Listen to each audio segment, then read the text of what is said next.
This is Geek Gab with your host, Dornall, and me, Daddy Warpig. We are back, Geek Gab, for Saturday, October 17th, 2020. But not for very much longer.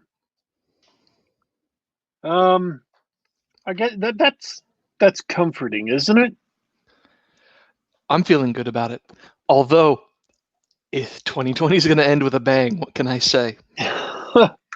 We have an election coming up in just a couple of weeks. Presidential election years are always entertaining. A holiday season after a year of social distancing is going to be crazy. Let's go. I'm ready. I mean, we do have Halloween, then Thanksgiving, then Christmas, and probably some other minor holidays in there somewhere. I don't know. I grew up in Germany, and so I count small German holidays in there, like Fasching. What is Fasching? Fasching comes along. It's a Christian holiday. It comes along like the 5th or 6th of December, and you put out your shoes, and if you've been a bad kid, you get switches so your parents can beat you.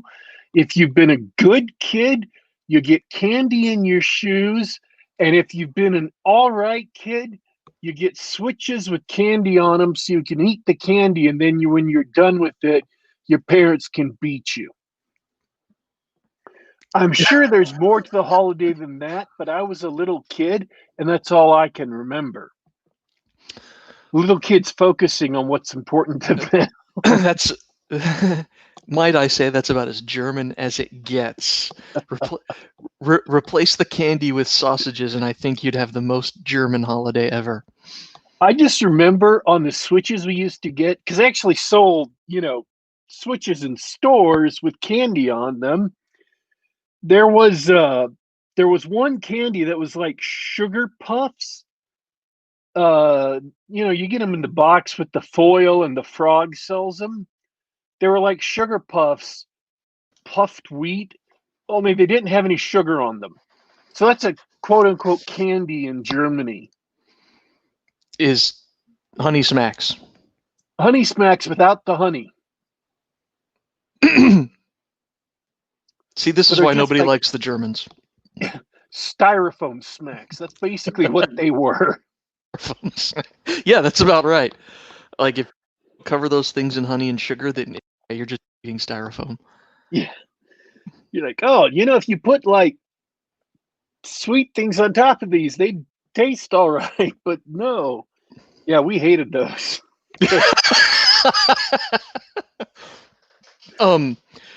A similar snack, actually, I used to love as I was a kid. You know the Christmas corn balls that you might get on a Christmas tree? Yes. Yeah, they were like candy corn. You melted marshmallows and made balls out of popcorn. Yeah. And the store-bought ones were pretty simple. It was basically like popcorn, of course, and it was stuck together in a tight ball in some vaguely sugary syrup. And it was hard. They were always hard. They were so hard. Not jawbreaker hard, but you're just like, this. Wow, I remember popcorn being warm and soft and buttery. And this is everything but. This is everything but. I could seriously injure somebody by hitting them over the head with this hardness. Yeah, I mean, it's like if you're having a snowball fight, you pack that in the middle like an ice chunk, right? Just as effective. Yeah. I was not that type of kid to pack ice in. Who am I kidding? Who am I kidding? I threw ice chunks at passing cars. I was a jerk. But you really like those kinds of treats. Heck yeah. I ate them. I won't lie. Yeah, I think it had sugar on it. I ate it. The only holiday treat that I'm really just against is candy corn. Oh, I hate candy corn. I did see a funny one yesterday, though. Oh yeah. You take a candy corn and you put it point side down, and then they put eyes. It goes yellow on the top, then orange, then white. So on the orange part, they put two eyes, and then on the white part, and a nose and a mouth. And then on the white part, they drew a tie. That's kind of cute. I just looked at that and I thought, that's funny. That's so funny. And you'll have to search the picture out if you can't visually picture what I'm describing. But yeah, I thought that was hilarious. So we had someone who was here like way before the show. Way before the show. Yeah, well, at least as early before the show as I got to look at people being here before the show. So That's that was really early to me. That's really good considering I created the show 20 minutes before we started. But Oh, yeah, not that early. not that early. No, not that early. But yeah, we've got some people in the chat. Shout outs to P. Alexander. Is your secret identity hidden? Are we allowed to reveal it? P. Alexander, Bradford Walker, Art Anon, Megabuster Shepherd. Awesome to have you guys here. I love having the crew here. Whoa, what's this? Candy corn is a tool of the devil. I mean, I don't know. Like it's got a buttery, sugary flavor, and it rots your teeth. Yep, check. I've never liked candy corn. It's waxy. Yeah, the texture is really off-putting. That's the worst part. I mean, I can hang with most types of candy. Just candy corn, I've never liked ever in my entire life.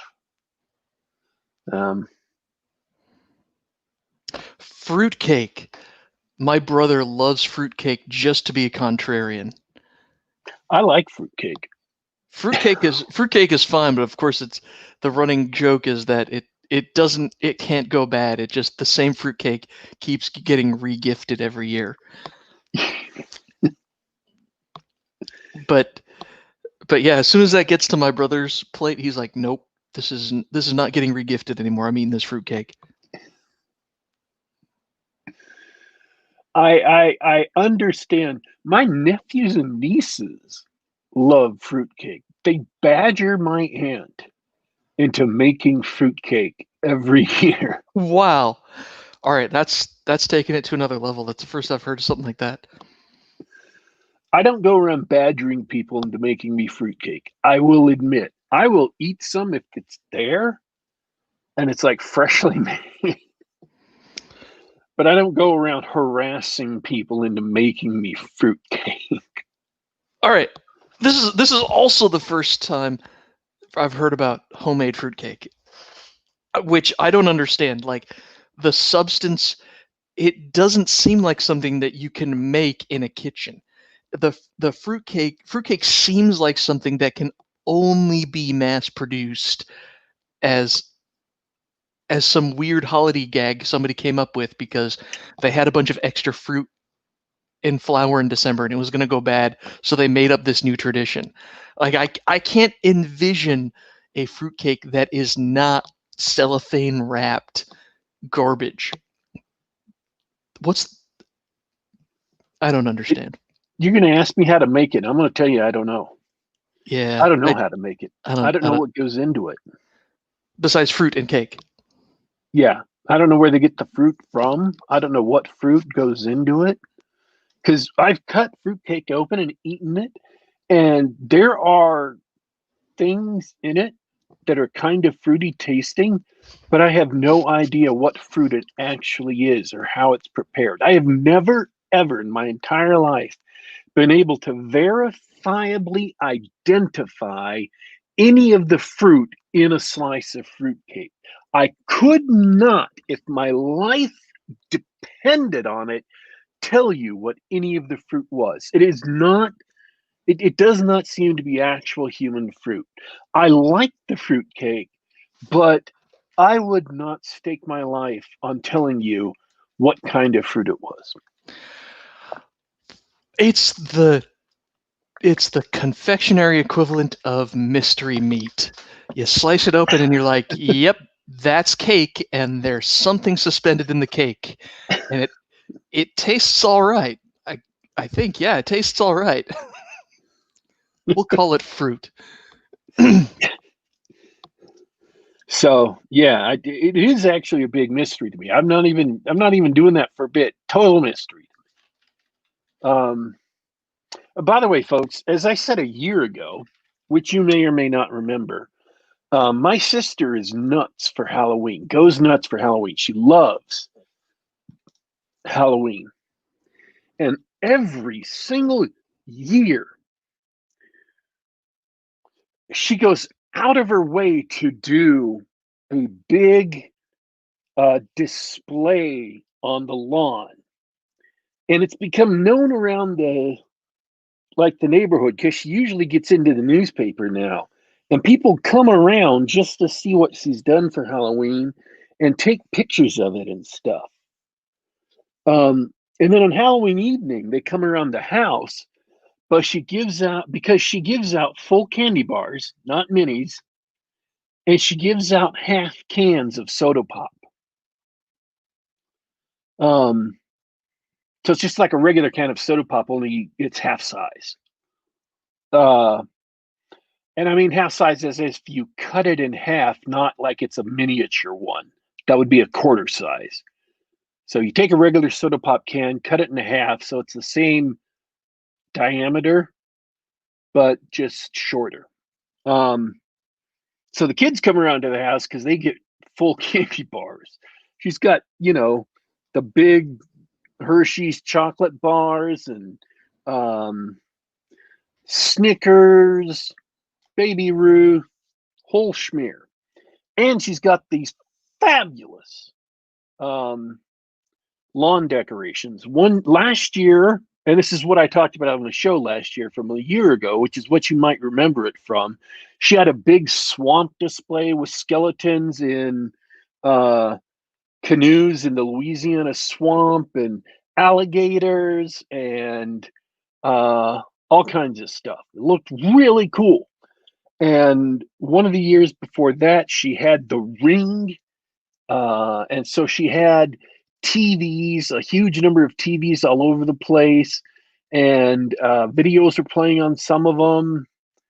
I thought people were going to get electrocuted because the TVs were on, but nobody did. So shows you what I know. And then Samara. One of the years there's a Mexican island with all these doll parts. Just disembodied, torn up dolls with their hair cut off and stuff, just hanging all around this island. It's just the creepiest damn thing you've ever seen. Well, she reproduced this island on her yard, and everybody you saw was just creeped the hell out. And so every year, something big, something spectacular. So this year, she's doing Ghostbusters. So on one side of the lawn, because we've got a normal front lawn that's bisected by the walkway, right by the sidewalk leading up to the house. So if you're looking at the house on the left side is a 12-foot tall Stay Puft Marshmallow Man. It's inflatable. It's got a fan to blow air into it to keep it puffed up. It's like those things you see at car lots, right? Stay Puft Marshmallow Man. On the right-hand side is Ecto 1. Ecto 1 is the ambulance that they drive around in.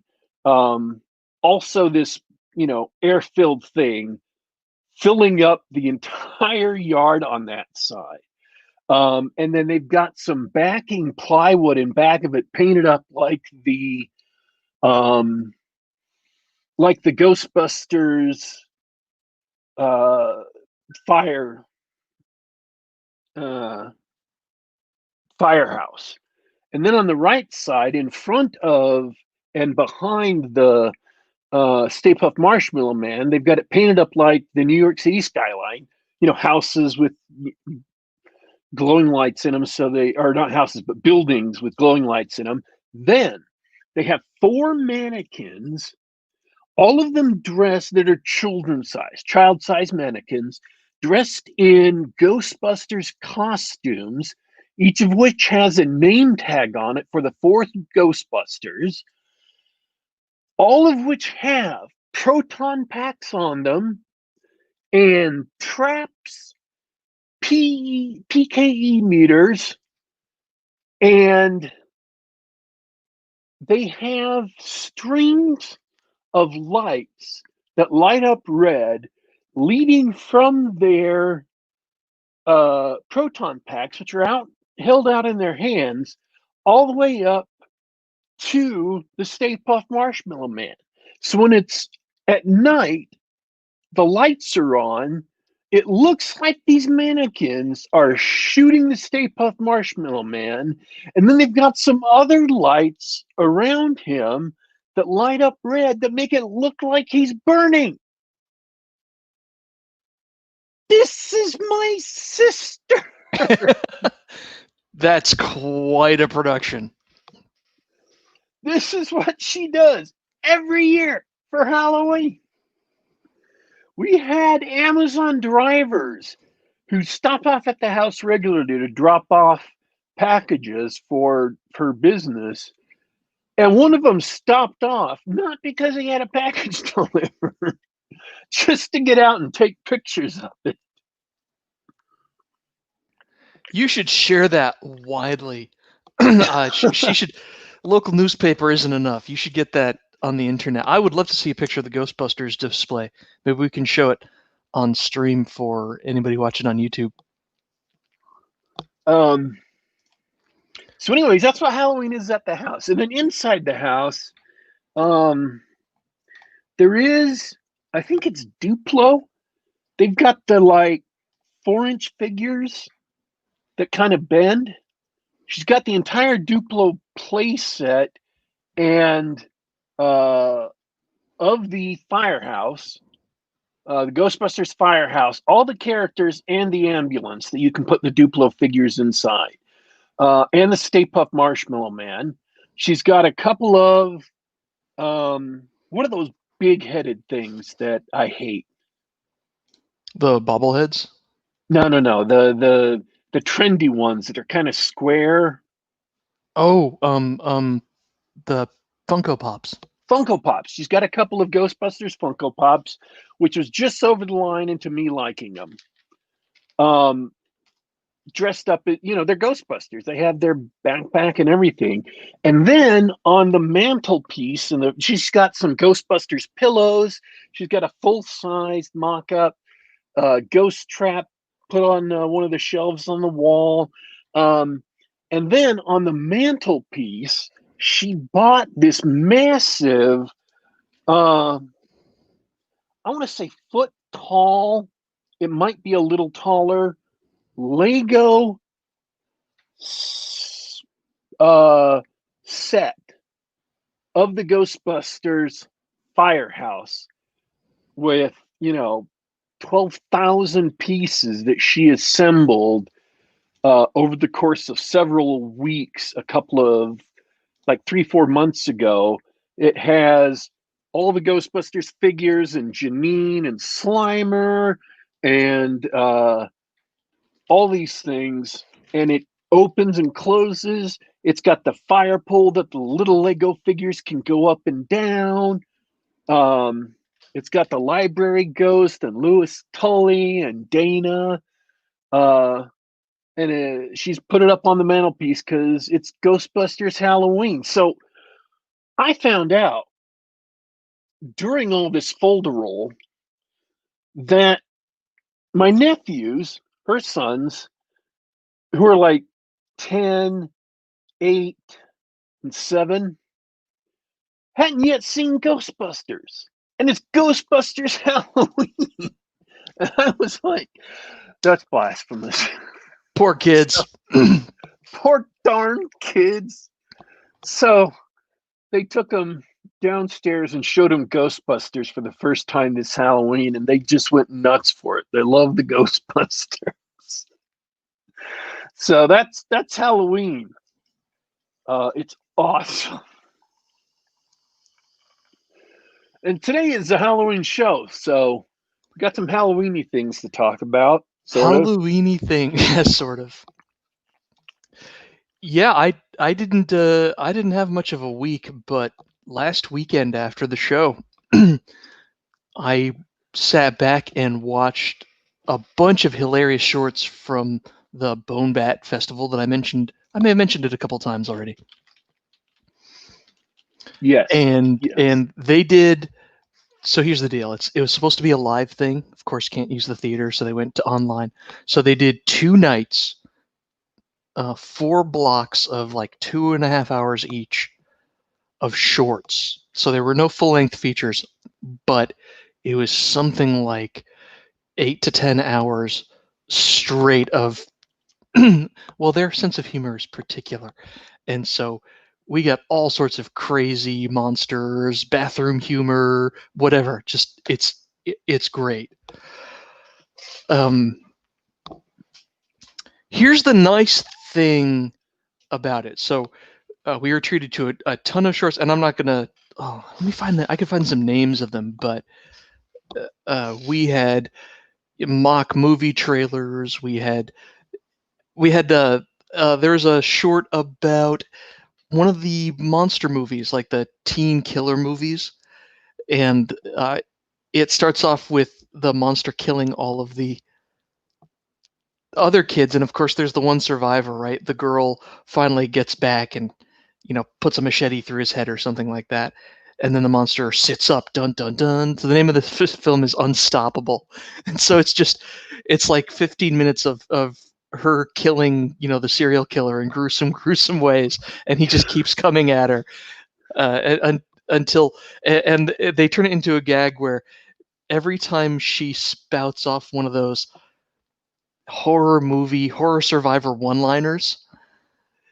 impales him on something, stick around, right? That's when it wakes back up and comes after her. Goofy, fun stuff like that. Tons of completely absurd gore, blood going everywhere. If you like that sort of thing, it was a ton of fun. And was the gore more absurd than The Boys? Yeah, I don't know what The Boys was thinking, because they're playing it straight. They're trying to make it serious, and this is just like, yeah, they tried to make it look good, but they know that they're making a tongue-in-cheek, a comedy, or a tongue-in-cheek, or we had this gross scenario set up just for the shock value, right? Yeah, completely absurd in the best way. It was tons of fun.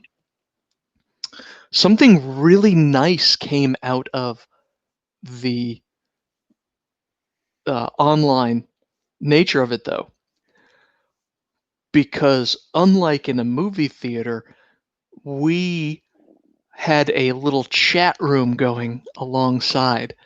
And so it was scrolling nonstop the whole festival as everybody's sort of chatting with each other and making jokes and laughing at whatever's on the screen, or whatever, like responding to whatever's on screen. That made it really special. I don't think it would have been an enjoyable experience without that, or it wouldn't have been quite as enjoyable. This is one of the best things that happened. This is one of those you had to be there moments. One of the films was from Brazil, and it was all Brazil Portuguese, and it was a little haunted house, killer, serial killer story. But the version that they showed didn't have the subtitles. The subtitles didn't work. So, yes, it was easy to find out. It's easy to figure out what was going on screen, but a couple of minutes into it, or a minute into it, someone figured out, hey, turn on closed captioning for the video viewer that we're in. So we all turn on closed captioning, and instead of getting proper subtitles, we got closed captioning's attempt at guessing what the Portuguese words are in English. So it would take the phonetic pronunciation of what the characters are saying on screen and trying to make English words out of them. It was hilarious, non-stop, ridiculous stuff coming up on the bottom of the screen. It made it that much more enjoyable, and that's the kind of experience. That was a one-of-a-kind experience. It was so good. I also want to give a shout out to their musical guests. When they do the show live, they have this great band of guys come up from San Francisco called the Pine Box Boys, and they do sort of a, Monster Mash sort of horror or cheesy monster themed bluegrass, folk style music. And this time they put together a huge show. They taped a bunch of songs in a friend's bar, and they even taped a bunch of like intros and sketches in between. Like they did their own gags having to do with having to do with wearing masks and the lockdown and this and that, and jokes about mixing drinks at this bar. Anyway, they went all out. I had just as much fun watching that as the rest of the shorts. So big shout out to the Pine Box Boys, Hollins and Hollins Mortuary. If you're in San Francisco, or if you just like sort of fun thematic music, they were a treat. Anyway, it was a great time. Sweet. And I want everybody to go next year. One other story. My cousin's short was early on Sunday night. It was a hit. It was very short, and I'll tell you how I know it was a hit. Steve told me next time I spoke with him this week. He said that he has a buddy who is attending, and he had just put in a new sound system. And my cousin's short was very short, but it involved some, shall we say, indigestion. And the sound completely shook this guy's house from his new sound setup. So, in one way or another, it was a big hit. Tons of fun. All right. What about you, D-Dub? No, actually, I'm going to sneak this in. I kind of warned you last night. And you may not be fully prepared, but I wanted to see if we could sneak this in. Low for the last couple of years, there's been a movie, a Halloween scary movie, I've recommended to John a couple of times. And at one point with talking with a friend of ours, he let slip that he'd actually gone and watched it, and it seemed like he had a positive impression of the movie. So since I've reviewed the movie on the show, and John hadn't seen it then, I thought we'd go back for Halloween, because it's a Halloween movie and therefore on topic, and review the movie real quick and see what John thought. So if you remember enough to talk about it, what did you think of Saw? Saw. That's a classic now, isn't it? An oldie but goodie. Yeah, it's become a classic now. It's a cult classic for sure. Saw was very good as a horror film. And forgive me, I was just distracted by chat. Ardenon, give me that. I'll also take that fruitcake recipe, if that's what you're talking about. Saw is a very good horror film. The premise and the setup is well known at this point, with the group of characters stuck, instead of being stuck in a haunted house or, in the woods in Texas or whatever, it's, they're all stuck in a room chained to the wall, right? And so horrible things befall them, and it doesn't all occur in the room. You sort of get peeks outside, what's going on in the outside world, right? And it could be cheesy, it could be really stupid, but the camera work and the pacing were excellent at creating suspense, because it was difficult to determine what was going to go next. There wasn't always a clear protagonist, as in, like a teenager slasher. You look at, they sort of made fun of this in Cabin in the Woods, right? The young virgin girl's probably going to be the one to survive, so on and so forth. And the performances by the characters really elevated it.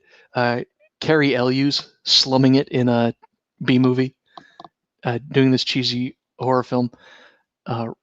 I didn't know horror films needed gravitas, but he really improved that film. And I'm being a little vague because I don't remember all the details, but I recall sort of, I was distracted when they went out of the room and started showing things outside, and I was thinking, oh, this is going to be a different movie than I thought it was. We're gonna find out about this killer. We're gonna find out, like, are people gonna try and save some of these people inside? Is there gonna be, or catch the serial killer? Is he gonna get caught? And it ratcheted up the suspense. And yes, at the end of the movie, it's completely absurd. But the suspense was, the suspense was so good, and the actors gave it their all. They gave it such a good performance that the result was a really tense, believable situation, a completely absurd situation. You could picture yourself walking in the movie theater. That was stupid, blah, blah, blah. You could have done that. And I'm sure many people did, but I was invested up until the very end. And there's a twist at the end, and the twist is pants on head retarded.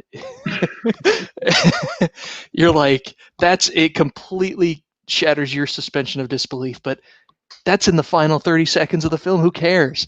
It was a great ride, well executed thriller. But it's definitely a B movie slasher type of thriller, but not. It's somewhere in between the Jasons and the Freddys and your psychological thriller, because all of the tension is in that room amongst the captives. And it's not about being chased around and killed. It's about sort of that inevitability of death crowding around them, and how they handle that and what they do to try to escape it. That is my full Saw review. All right. And like I said, and like Megabuster Shepherd just said in the chat, Saw didn't need the sequels. And I will say I did enjoy the sequels, but but like I said in my recommendation to John the last time we talked about it, which was just a few months ago, if I was recommending Saw to people as a movie, I tell them, just watch Saw. You don't have to worry about the sequels. They're just there for people who are horror movie fans. But people who like good tense thrillers and don't mind the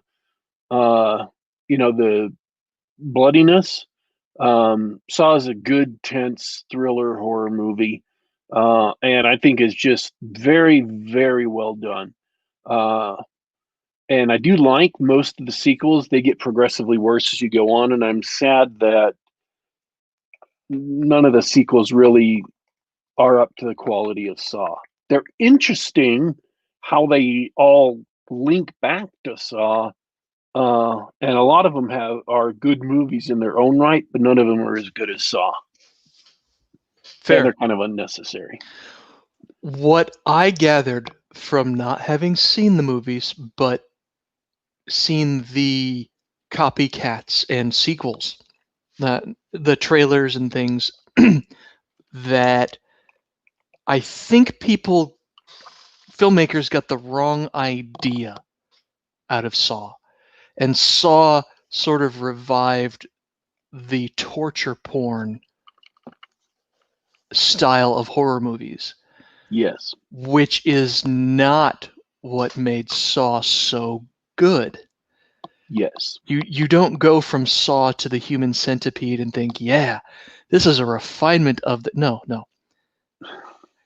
It was the tension and the intense psychological torture mixed with the blood. It was that hybrid of physical, visceral horror and your cheesy psychopath psychological suspense movie. That's what made it so good. Yeah. So I'm just glad you liked it. I recommended it and you liked it. That's just. Hey, horror's not my bag. It's got to be good. So I think Alien and Saw. That's about it. Alien and Saw. Oh, the original Nightmare on Elm Street is actually pretty good.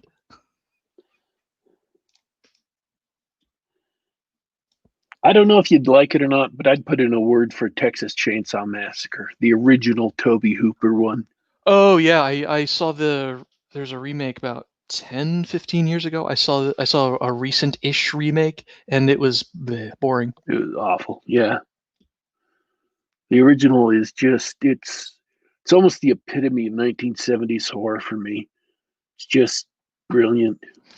Well, one day, Low budget. one day I'll sign up for Shudder and watch a thing or two, but yeah, not today. That's actually a really good. Since we're getting down towards the end of the show, that's actually a really good segue to our last topic. Hey man, we are the best at segues. Nobody segues like we do. Because one of the things I did this week is I spent 4.5 hours watching a documentary on horror movies of the 80s. And it was, in fact, on Shudder.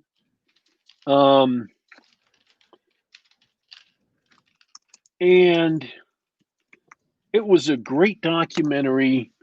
Do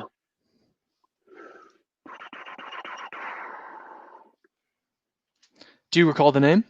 Oh, I'm trying to pull it out of my. Oh, by the way, folks, Shudder has a 7 days free trial, so that if there's anything that I say, and I tend to say it a lot,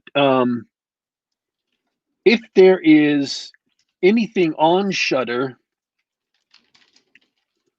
that anything I tell you is on Shudder that you sounds like you're interested in, you can get 7 free days to go watch it, and just enjoy it that way.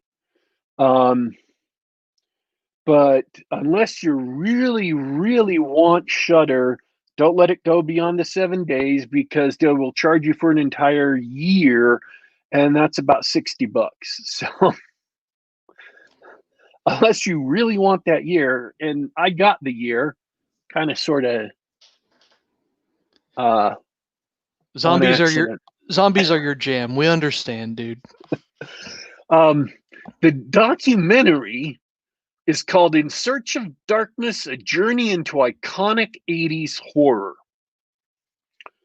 So the documentary is structured kind of funky. They start off, and the first half hour is a discussion of a bunch of different iconic horror movies.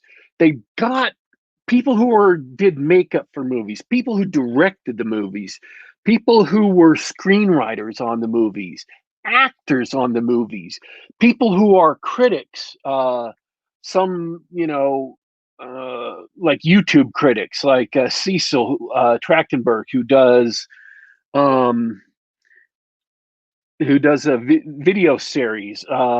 The guy who does Cinemassacre.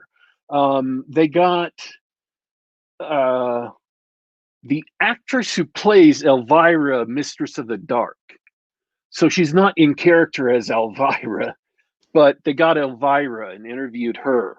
Oh, cool.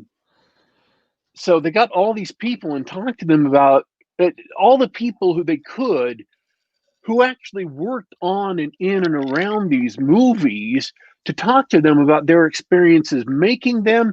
They got people who made the music for these movies. They got people who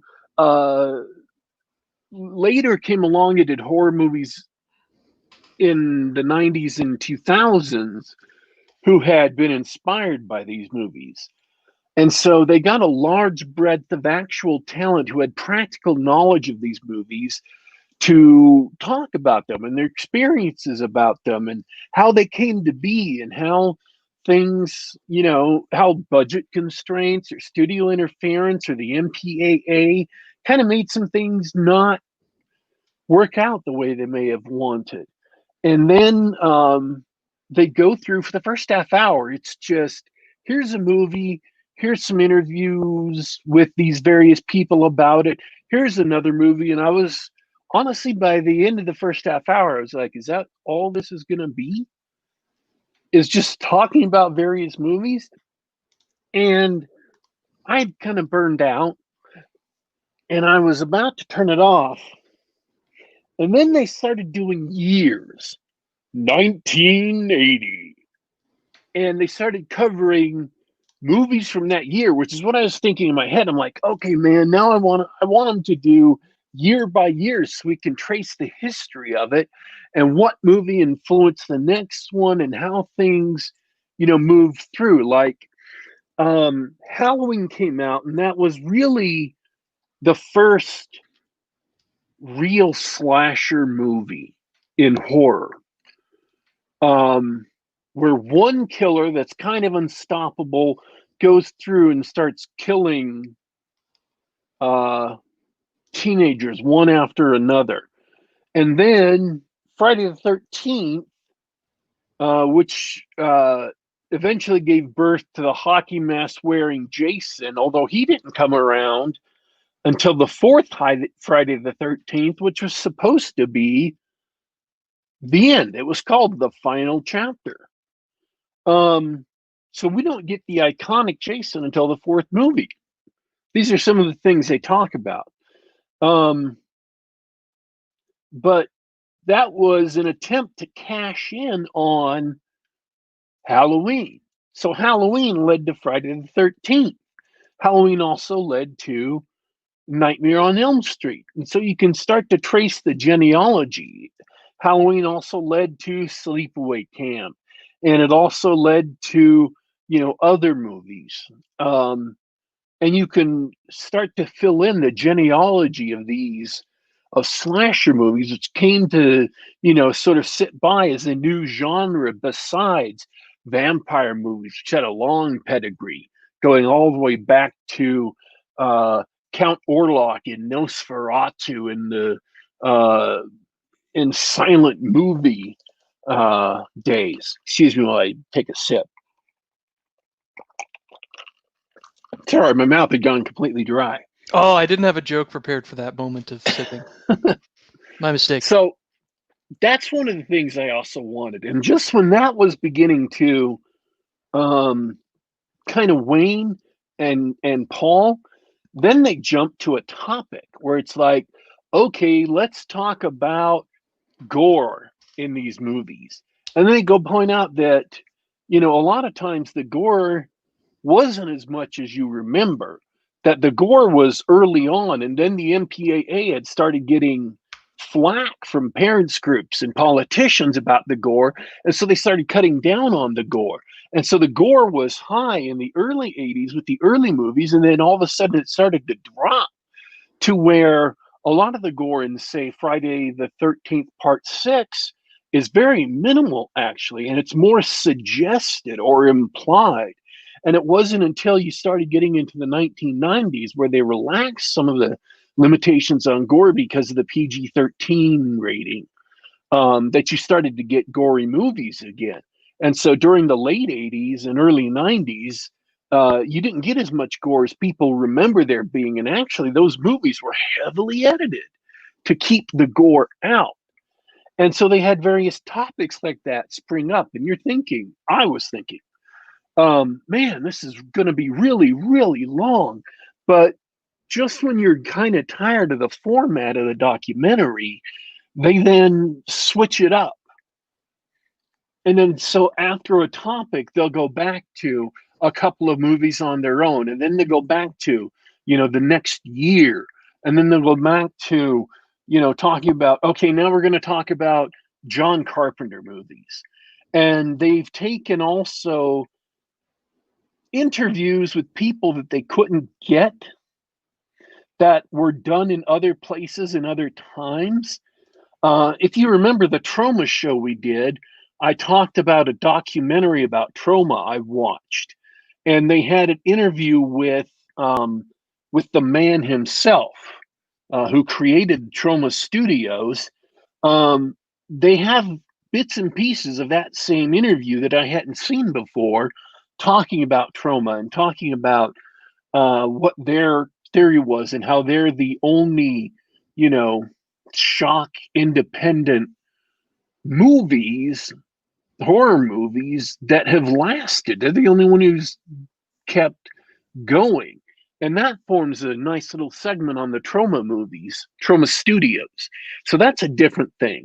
You have the filmmaker, then you have little little featurettes on the studios, and it is very thorough. It's not utterly exhaustive.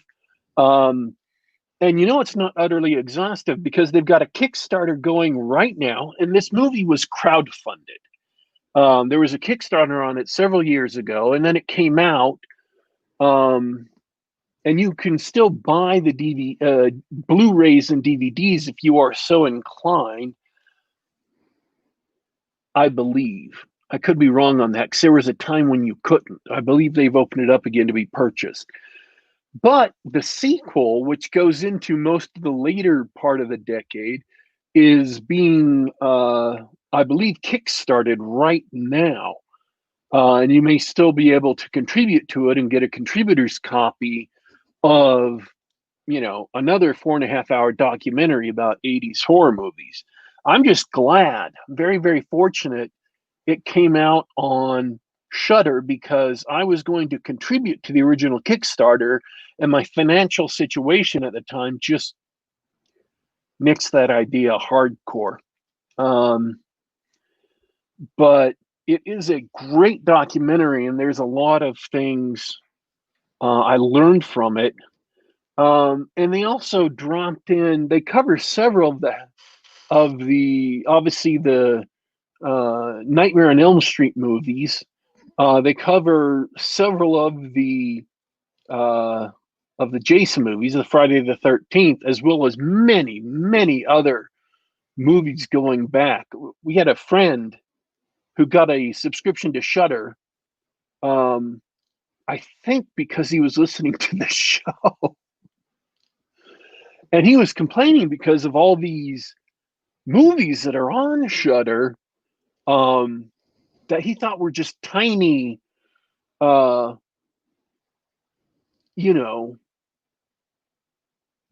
meaningless horror movies. And I have to say, no, all these movies that you've kind of never heard of, they're actually, seminal movies that were the originals. They're of historical significance, and they're actually really good movies that you can go back to and say, okay, what are some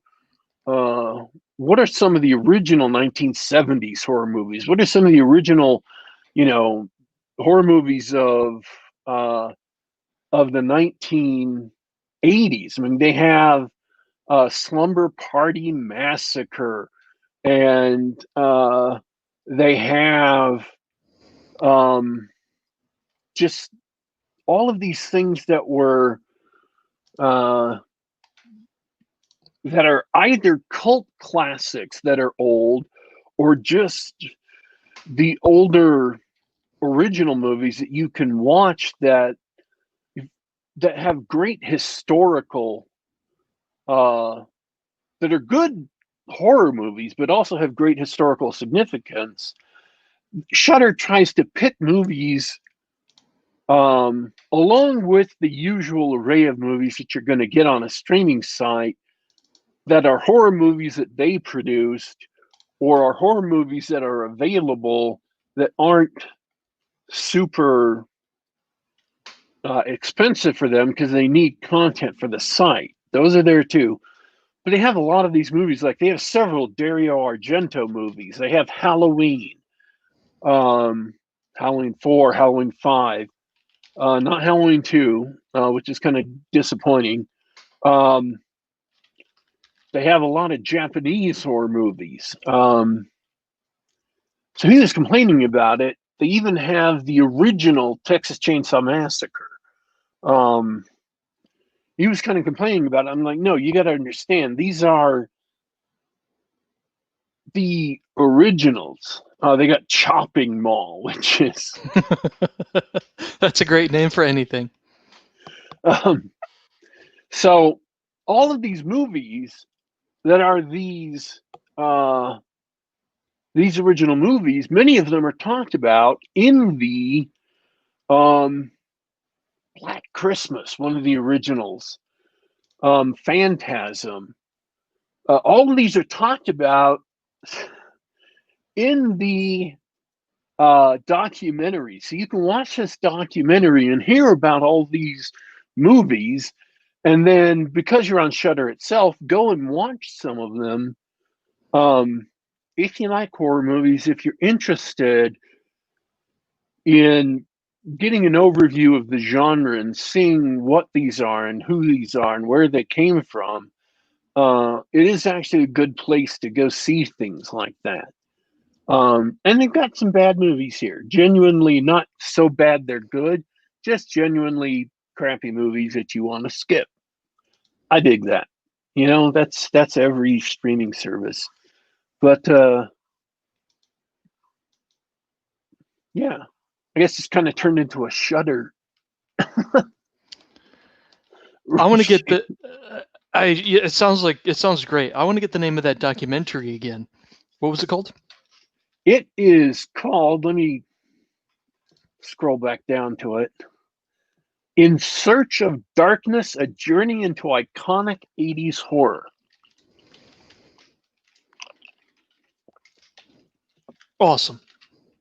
There is also a documentary, which I haven't seen, about the Friday the 13th movies called Crystal Lake Memories. And my friend had watched like an hour of it. He said it was 6.5 hours long. I do want to watch that, so I'm putting that on my list to watch. IMDb tells me there's a sequel, In Search of Darkness 2. Yes, that's the one that was being kickstarted like right now or right now.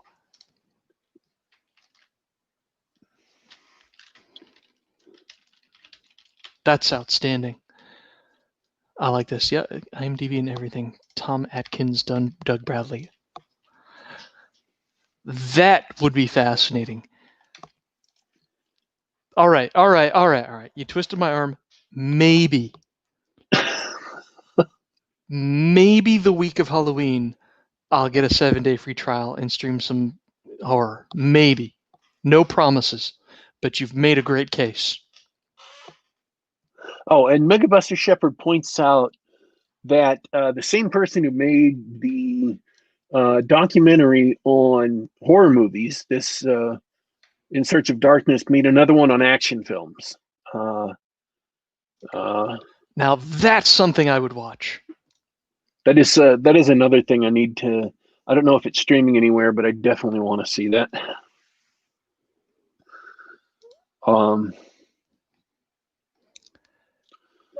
So Let me see. It is. Oh, he also did one on 80s sci-fi called In Search of Tomorrow. That's gonna be good. Like I would watch a documentary on Back to the Future that is as long as Back to the Future. Anyways, I love this documentary. Just when it seemed to be wearing out its welcome, they switched things up, and all of my worries during that first half hour were all for naught. They actually did a really good job with it, and it Lovely. was fascinating. And I should also mention that Red Letter Media did a rewatch that came out this week on uh, Friday the 13th, 2 and 4, excuse me, which are generally held up to be the best Friday the 13th movies. No, excuse me, 4 and 6.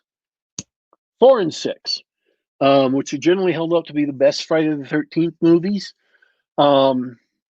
And it turns out that the Friday the 13th movies were the origination of the kill the teenagers who are having sex trope. Of course.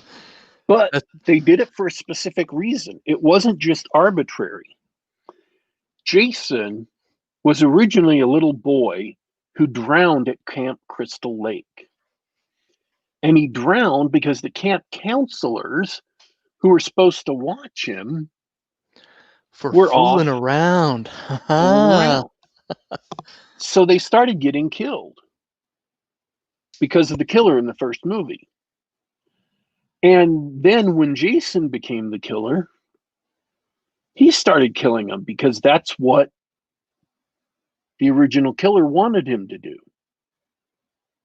And so that became his signature. And then when all the copycats came along who copied from Friday the 13th, they just copied that without there being a reason. Mm-hmm. So all the people who say, oh no, man, it was the newly conservative 1980s, man. They were just getting back because they were squares, man. And they didn't like fornication, man. They were just trying to harsh the buzz and tamp down on the teens, man. That's not true.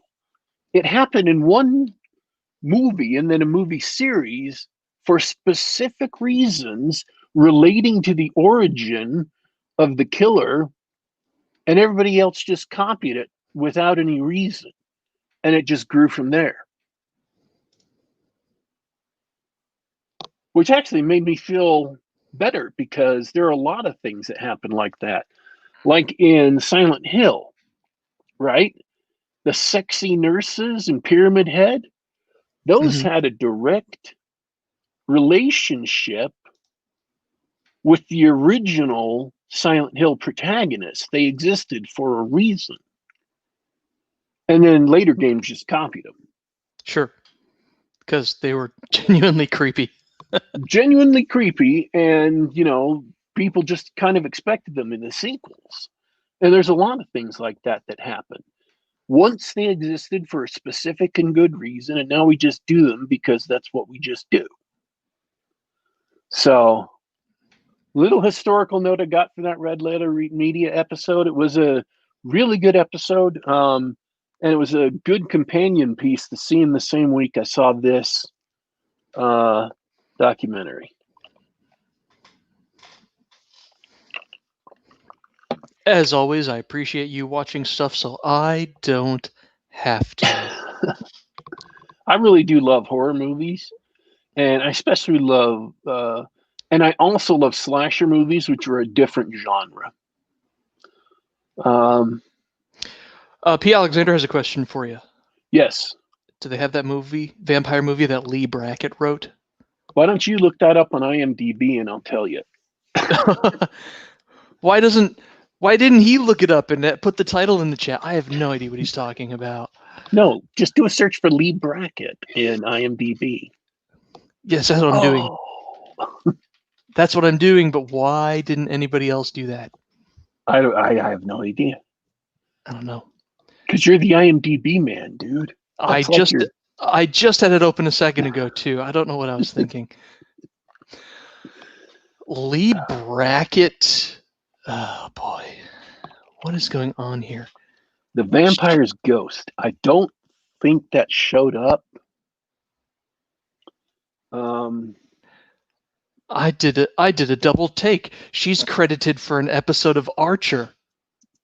Not the cartoon, a TV series in 1975. Oh. I'm like, that can't be possible. I've got a 1945, The Vampire's Ghost. Oh, no, because this was covering iconic 1980s horror. What about Shudder? Is it available on Shudder? I can certainly search. Give me a sec. Yeah. Thanks, P. Alexander. I got the title off of IMDb while you were typing. No. There's a good like 60 second delay on the chat and the video, guys. Sorry about that. No, it's not on Shudder. That's a shame. It is not on Shudder. All right. So anyways, and I would recommend it, folks. If anything I've said about Shudder makes you at least curious, take the free week, and check it out. If it is not something that you'll get your money's worth, then don't pay for it. But if it is something that has movies you like to watch, then go for it. I drop in every now and then to check out stuff, all of which has come on the show.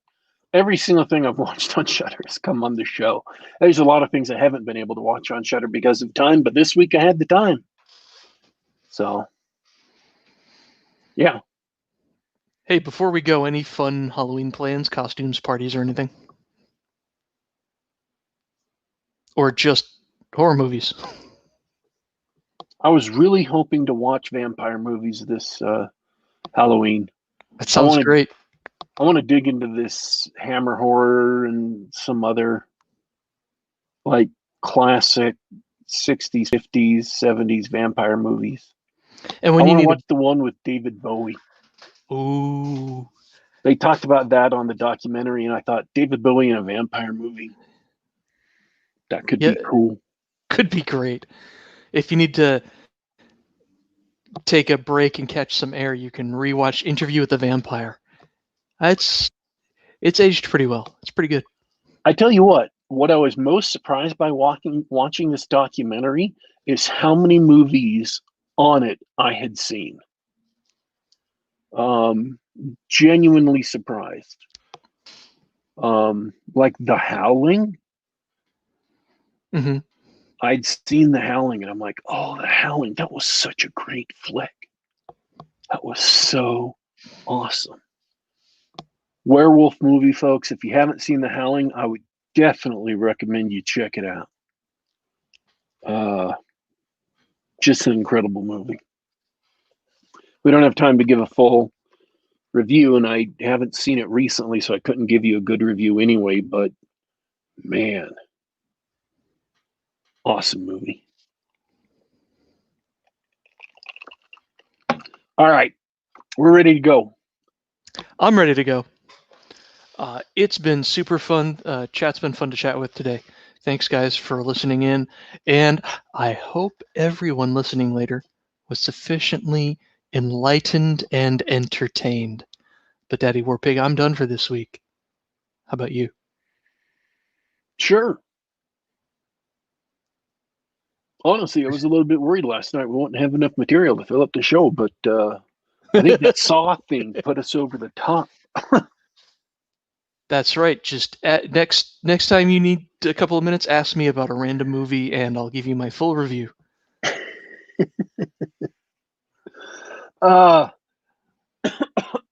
Great.